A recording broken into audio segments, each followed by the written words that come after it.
That document, kwa maana documentation lazima zinakuwepo kwenye ofisi, na bahati nzuri dokumenti za msingi sana kwa wachezaji siku hizi zinatembea kwenye email, ambazo klabu inapotuma email, kwa maana club statement, klabu husika inabaki na email, lakini kwa wale pia waliotumiwa kwenye receiving inakuwa ilishafika na inaweza kufanywa kazi.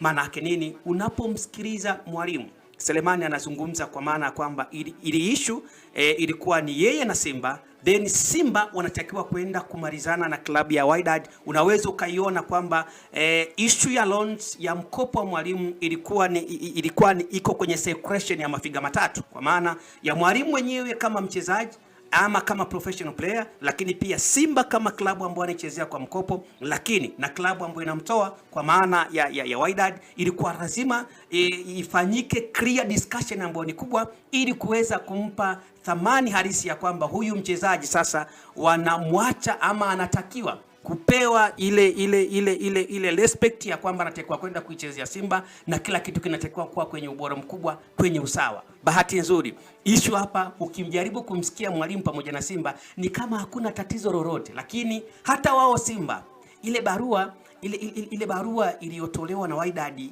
imewashtua kidogo, kwa sababu hata wao walikuwa wameamini kabisa kwamba na Simba ni moja klabu ambayo inaamini sana kwenye professionalism, mpaka wanakuja kutoa statement. Wanajua moja ya sifa za taarifa, yani moja ya characteristics of information must be relevant, yani lazima iwe taarifa ambayo ni fact, isiwe unbiased, lakini lazima iwe ni taarifa ambayo ukiipima unaona kabisa kwamba inakwendana na muda. Lakini kwa sababu kule nimezungumza kuna uongozi mpya, rais mpya, maana yake nini? Huenda rais ameamua kabla hawajaanza kupitia dokumenti zilizopo azuie kwanza hili, yani ili kwanza lizuiliwe, halafu waendelee kuzipitia. Na mimi naweza nikasema kwenye hili, kwa sababu Simba walikuwa wameshafanya kila kitu, kuna uwezekano mkubwa likawa ni dili jepesi sana wakalimaliza, lakini bado inaweza isitoe yale mazingira moja kwa moja. Huyu rais mpya aliyeingia, hatuwezi kujua mipango yake yeye kwenye timu yake.